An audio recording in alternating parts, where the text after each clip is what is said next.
Hi and welcome to Healthy Living. I'm Dr. Debbie Lanes. Today we're going to be talking to Dr. Claude Tolbert and we're going to be talking about OB/GYN, specifically robotic surgery. Stay with us, you won't want to miss it.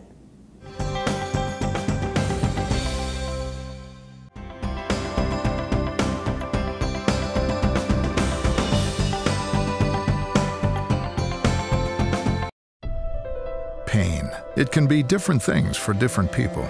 A shoulder that takes you out of the game. A knee that stops you in your tracks. Ready to return to a better you? Hilton Head Hospital is here, right in the Low Country, to help heal what hurts. From diagnosis to treatment to full recovery, our fellowship-trained orthopedic specialists are committed to getting you back to your best. Hilton Head Hospital. Extraordinary care right here at home. No one likes to wait, especially in any ER waiting room. I mean, when I'm sick or my family has a medical issue, I don't feel like waiting around with a lot of other people. Not to mention they're sick too. Honey. And my family does not wait patiently. You can imagine how uncomfortable and how long it can seem. But then I found out it doesn't have to be that way. I can check in online and wait anywhere I want. What's not to love? It's the smarter way to ER at Hilton Head Hospital.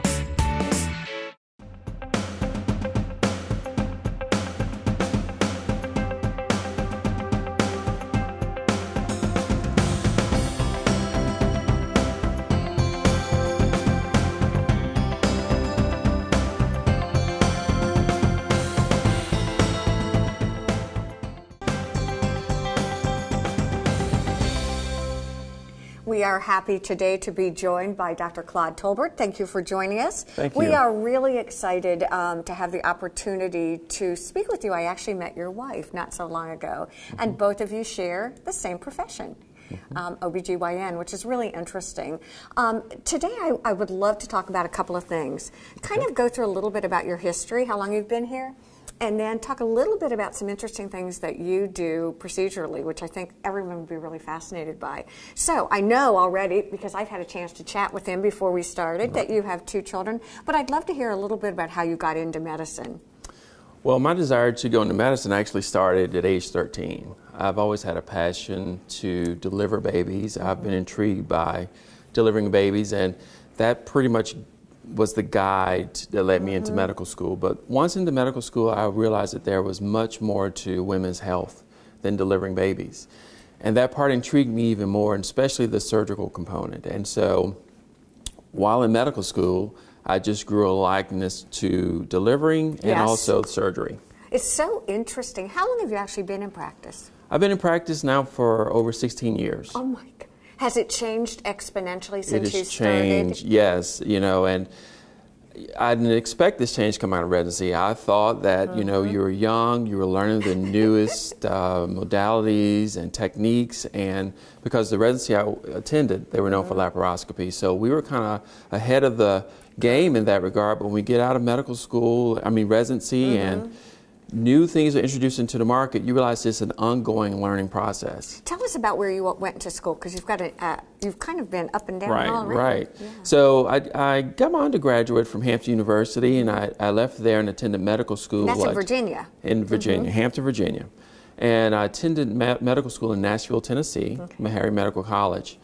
And after that, I decided to go back to the Tidewater area. So I did my residency at Eastern Virginia Medical School, also known as the Jones Institute in Norfolk, Virginia. And after completing residency, I actually began my career in Beaufort County. I was fortunate enough to get the National Health Service Corps scholarship, and so part of that was to serve in a rural community. And I started my career at Beaufort Jasper Comprehensive Health in Beaufort. Let's talk about where you are today. Now you've joined Riverside Practice. Right. Go ahead. So I recently joined Riverside in November. Okay. And I'm excited to join a group of physicians that I'm very familiar with. Right. So it's almost like being amongst family. You know, I've worked with the members of this group for a large part of the 16 years I've been here. They've been a part of the practice as well in Beaufort County, so I've had an opportunity to establish relationships and friendships with them over the years. Let me ask you a little bit about what it's obstetrics and gynecology. Can you kind of define both of those terms so that I can separate them in my mind? So obstetrics is the care of women in pregnancy. And it actually begins before the woman conceives, preconceptual care of the patient. Gosh, I never thought about that. And it evolves throughout the pregnancy. And so within obstetrics, obviously not every pregnancy, unfortunately, is not your routine low-risk pregnancy. So we are also trained to take care of those high-risk pregnancies, patients who are diabetics, patients with blood pressure problems, patients with twins.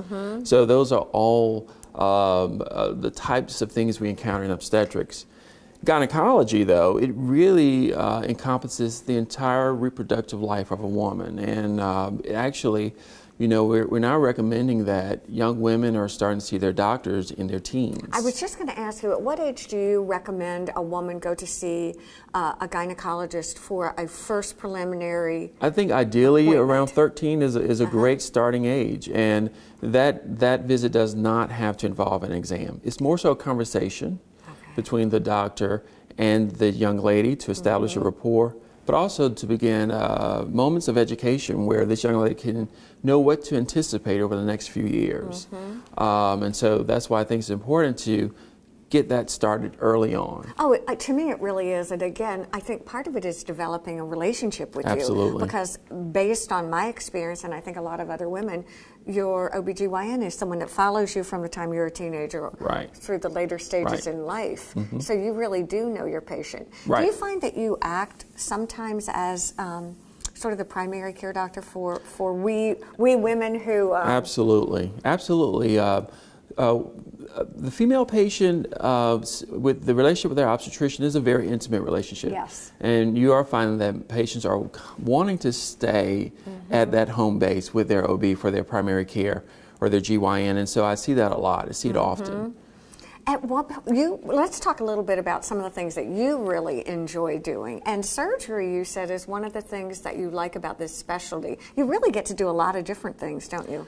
Oh, that's one of the, for me, that's one of the exciting things about OBGYN. You get to do a little bit of primary care. You get to do a little bit of surgery. Okay. And so that really adds to the diversity of your experience. And so that's one of the things that I particularly like. And you never get bored. Never get bored. And you know, I teach medical students as well. The A.T. Still University, I've taught there in the past, and some of the students from MUSC.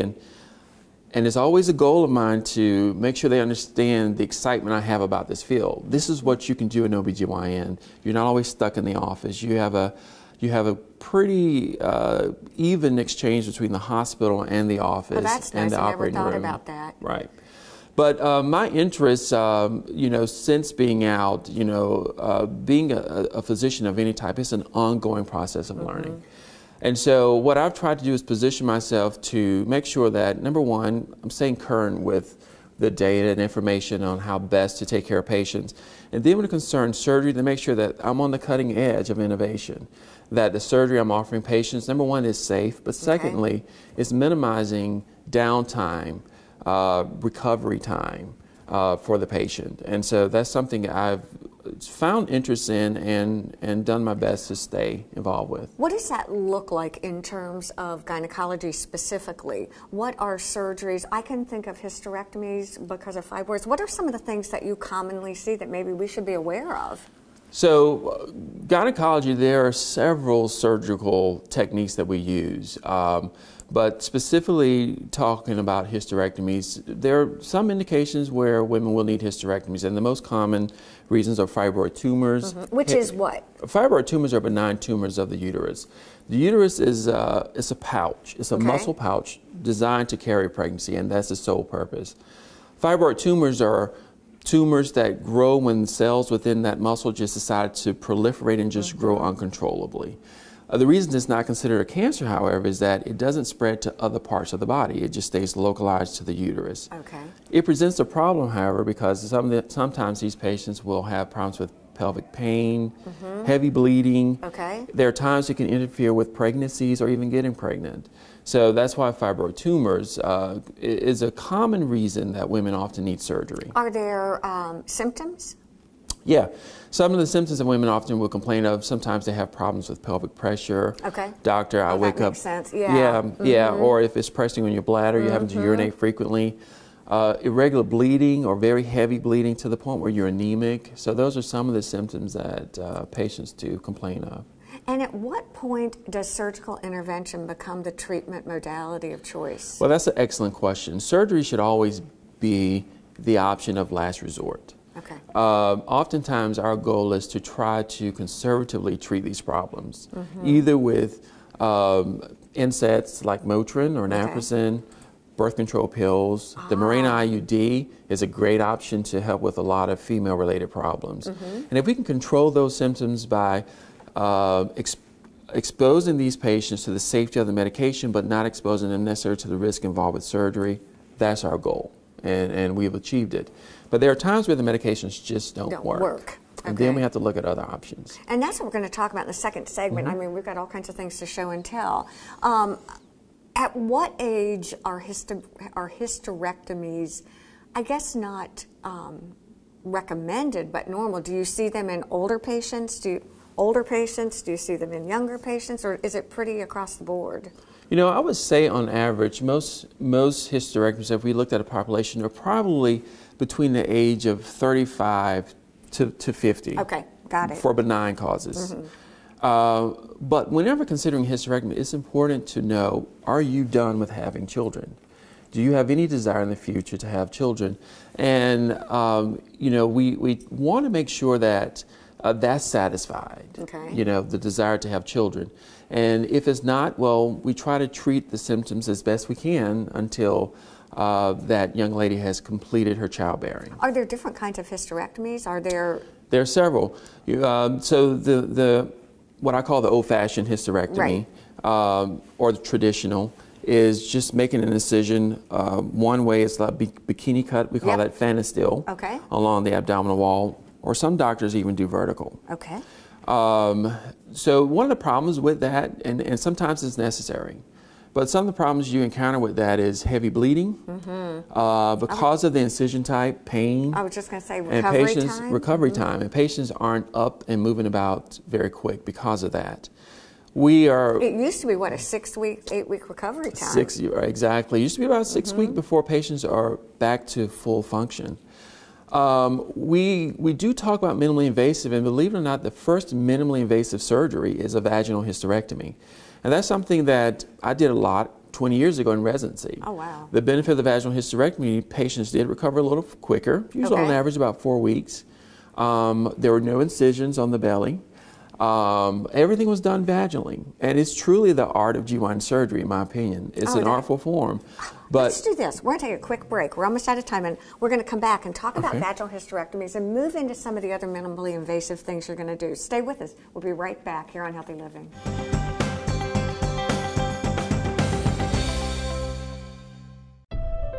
Pain. It can be different things for different people. A shoulder that takes you out of the game. A knee that stops you in your tracks. Ready to return to a better you? Hilton Head Hospital is here, right in the Lowcountry, to help heal what hurts. From diagnosis to treatment to full recovery, our fellowship-trained orthopedic specialists are committed to getting you back to your best. Hilton Head Hospital. Extraordinary care right here at home.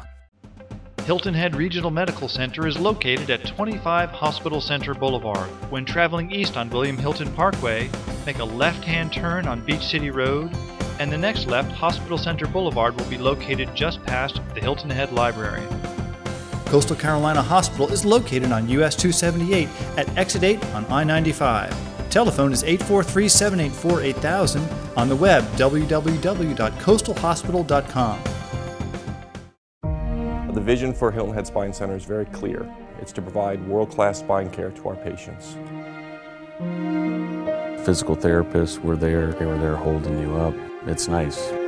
I just love working with all of these patients and their families and getting to know them and helping them on their journey. My life is definitely better, and I'm glad that I came here at Hilton Head Hospital.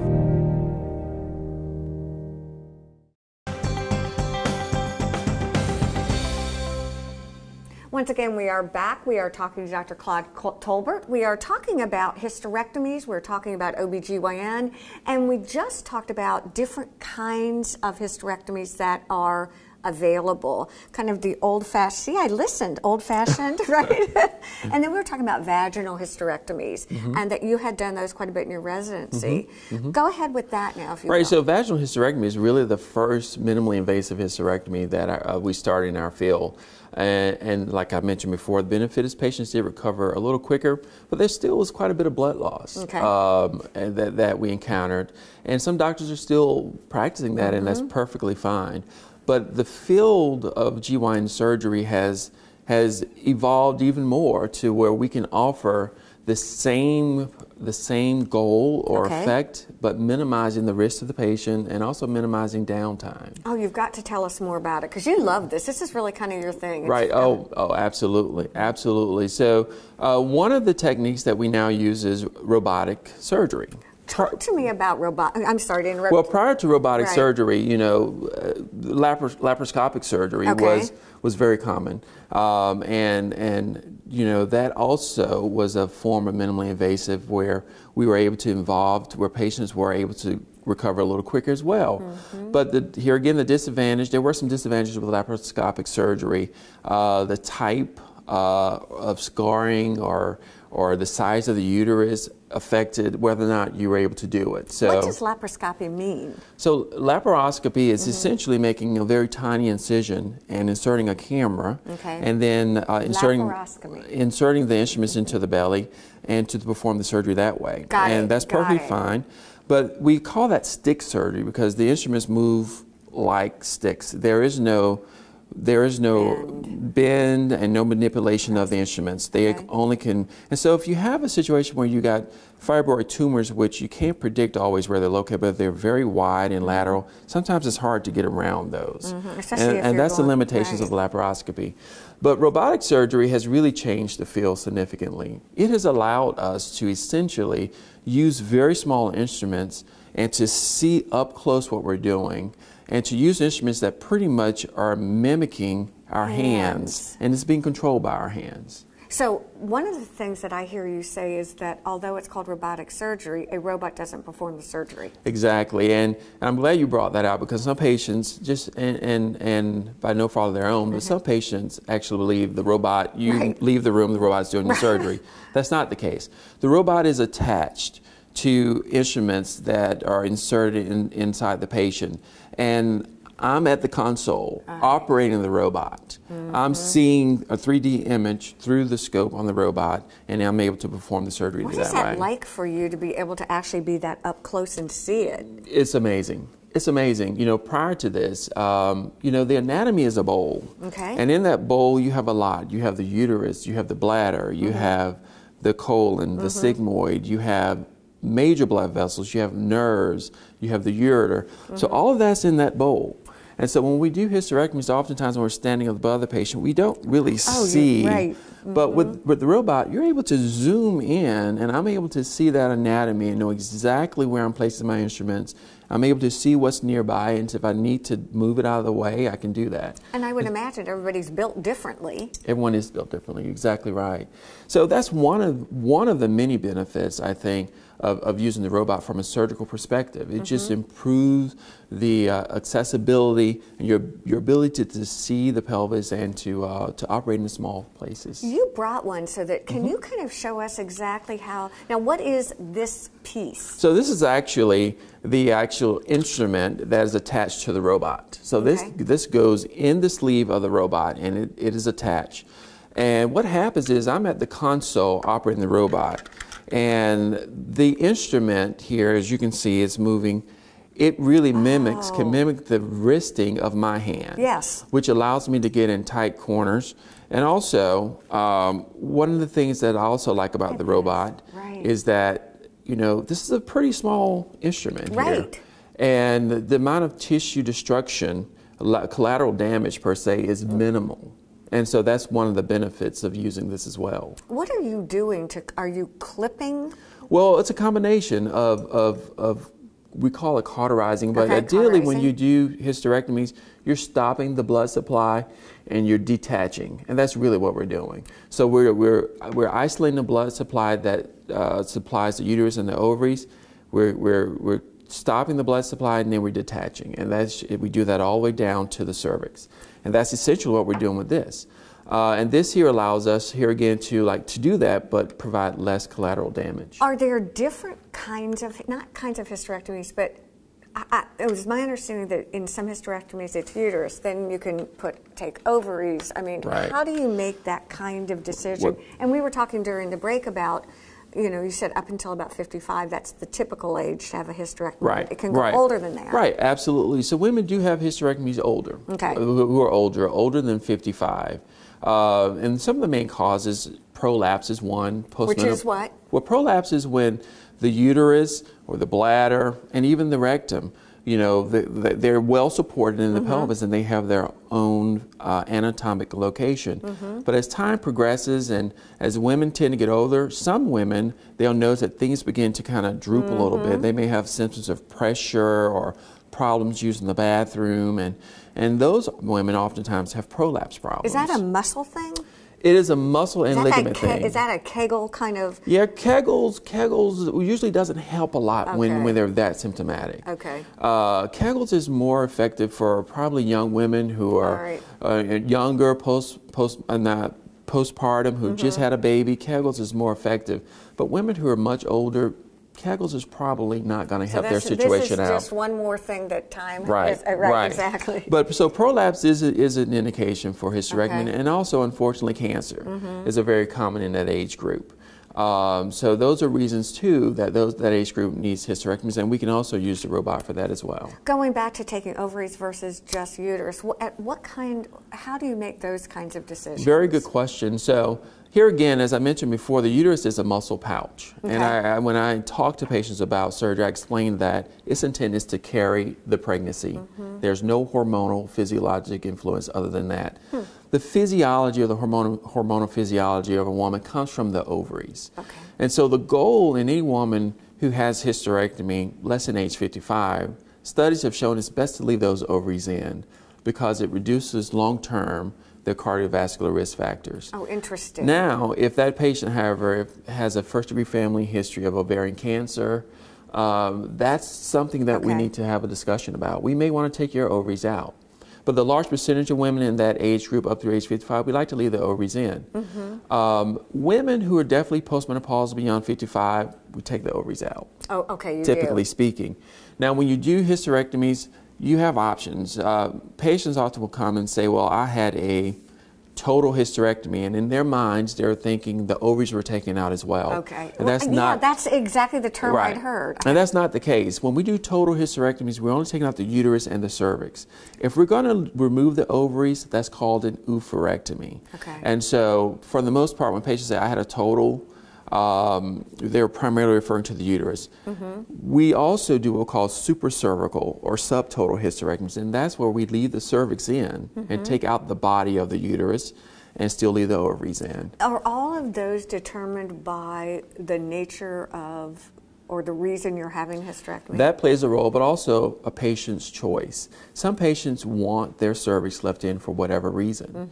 And so in a situation where there is no abnormal pap smears, no history of cervical cancer or severe dysplasia, it's fine. But it's more so patient preference. Are we as women good stewards of our body? Do you find that if you could kind of address your public and say, you know what, ladies, I wish that you knew more about it. Like when you say keep their cervix or not, I'm not sure I would have any indication if I should or shouldn't. And I consider myself fairly educated. Well, I think over the years, I think women are they've gotten more involved in their health care. They're more proactive. And so oftentimes they will bring the conversation to your office. Things that they've read, things that they've, and I feel that my job as a physician is not to lead you down a path unless it's medically indicated for sure, but to more so make sure that what you've read you completely understand and you know what the long-term risks are. If we leave your cervix in, that means you got to have a pap smear every so often.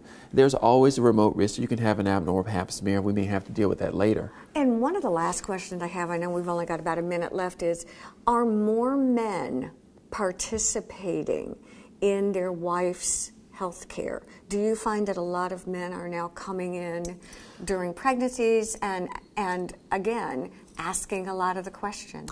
Absolutely, during pregnancies. And I have quite a few patients who are bringing their husbands in, those women needing hysterectomies for the pre-op visit. Exactly. What to expect. What to expect. Exactly. And I think it's important that the husband understands what the limitations are as well. So I have quite a few patients that will bring their husbands in. Well, it has been such a pleasure to meet you, and you're very articulate, and I think you really make this wonderful to talk about and easy. Thank you for joining us. We want to thank all of you for joining us here on Healthy Living. Have a great month.